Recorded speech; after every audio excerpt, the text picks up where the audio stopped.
English pro teach channel पर आपका स्वागत है। आज हम लोग पढ़ेंगे वर्ब टू बी।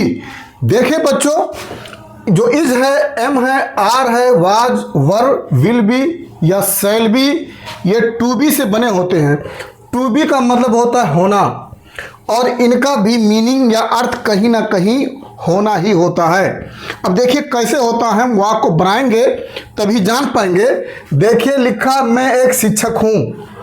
तो बताइए शिक्षक का होना पाया गया है कि नहीं पाया गया है? पाया गया है। तो बनाना आप जानते हैं सिंपल है, लेकिन बहुत सारे लोग कंफ्यूज रहते हैं, इसलिए वीडियो बनाना पड़ा। देखिए लिखेंगे आई एम ए टीचर।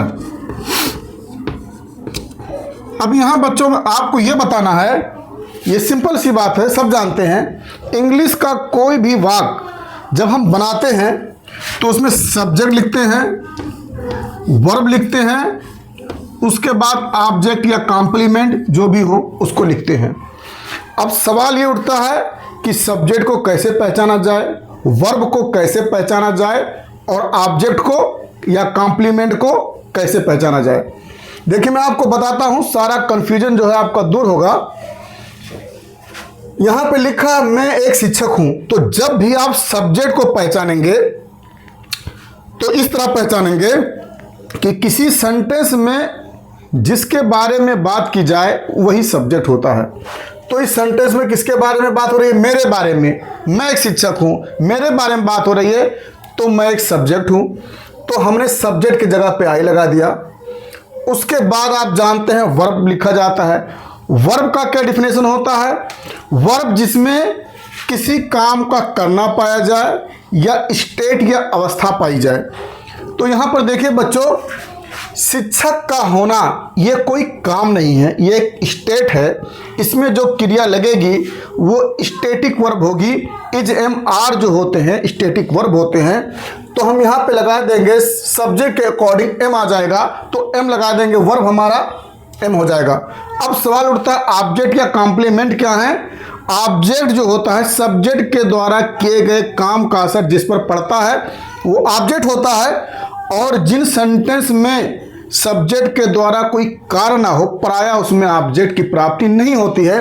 यहाँ पे देखिए, मैं एक शिक्षक हूँ, शिक्षक होना कोई कार्य नहीं है, मेरे द्वारा कोई कार्य नहीं हुआ है, तो ऑब्जेक्ट आएगा नहीं। तो उसके जगह पे आएगा कॉम्प्लीमेंट, तो टीचर हो जाएगा कॉम्प्लीमेंट।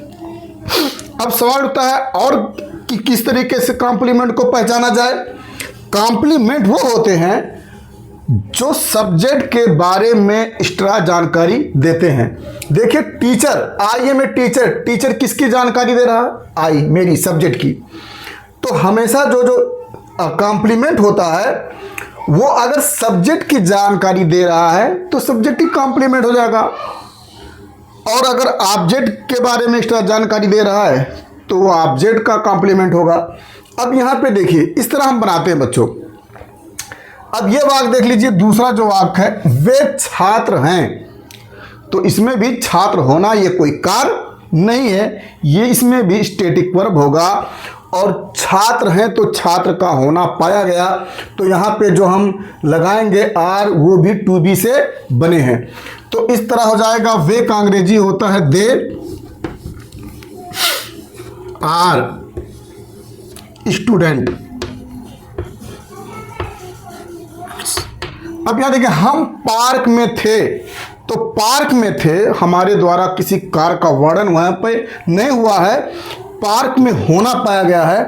तो जो हम वाज या वर लिखेंगे वो किससे बना है? टू बी से। हमें सिर्फ ये बताना है कि is, am, are, was, will be, shall be, ये टू बी से बने होते हैं।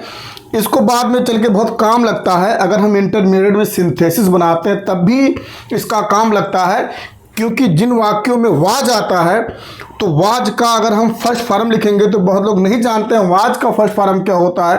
तो वाज या इज का, एम का, आर का जो मूल रूप होता है वो होता है बी। तो हम कैसे जान पाएंगे? अगर हम टू बी नहीं पढ़े हैं तो जान ही नहीं पाएंगे। तो इसको हम बनाएंगे, हम पार्क में थे, तो हो जाएगा we were in the park.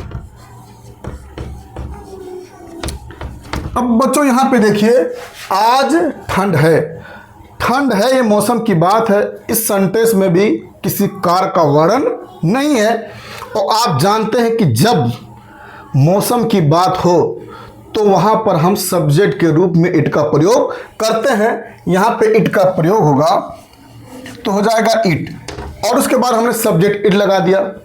उसके बाद वर्ब लगाया जाता है। आप जानते हैं, मैंने यहाँ पे लिखा है वर्ब लगाया जाता है। वर्ब पहचान बताया था, या तो उसमें काम पाया जाएगा या स्टेट पाया जाएगा। इसमें काम पाया नहीं गया है तो स्टेटिक वर्ब होगा, तो हम लगा देंगे इज, इट इज।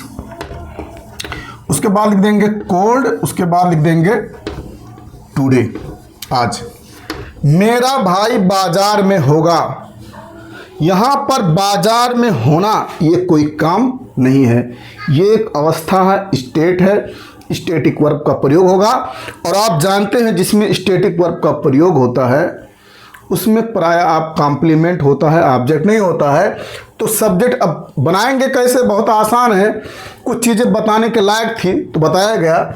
सारे लोग बना लेते हैं, मेरा भाई सब्जेक्ट है, बात मेरे भाई की हो रही है तो मेरा भाई सब्जेक्ट है। तो हम इसको इस तरह बनाएंगे, माई ब्रदर। और उसके बाद एक चीज़ और आप जान लीजिए कि अगर आप गा के साथ हो शब्द आ जाए, यानी होगा, सिर्फ गा नहीं आया, हो भी आया है, तो उस हो के लिए बी लगाना पड़ता है। तो my brother will be in the market.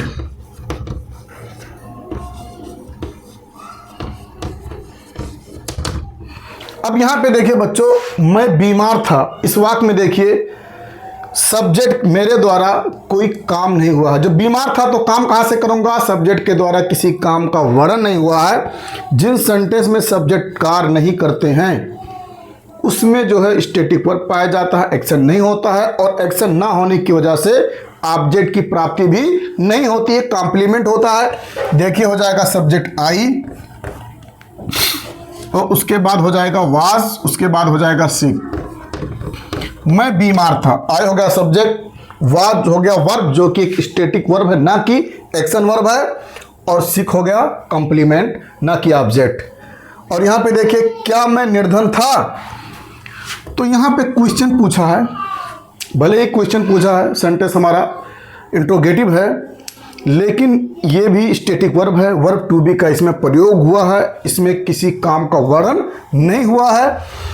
तो इसको हम आप जानते हैं इजेमार जो भी होता है उसको पहले लगाने से वो इंट्रोगेटिव बन जाता है, यस या नो टाइप का।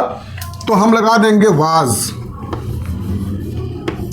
आई पुअर। और एक बात लास्ट में ये बतानी थी कि बहुत सारे लोग कंफ्यूज रहते हैं, कहते हैं कि is am are helping verb होता है। बच्चों सदैव याद रखिए, is am are helping verb तभी होगा जब उसमें कोई और मैन वर्ब आएगा तब। जैसे मान लेता हूं मैंने आप एक वाक्य लिख दिया, अगर जैसे लिखा हूं I am teaching, I am teaching English,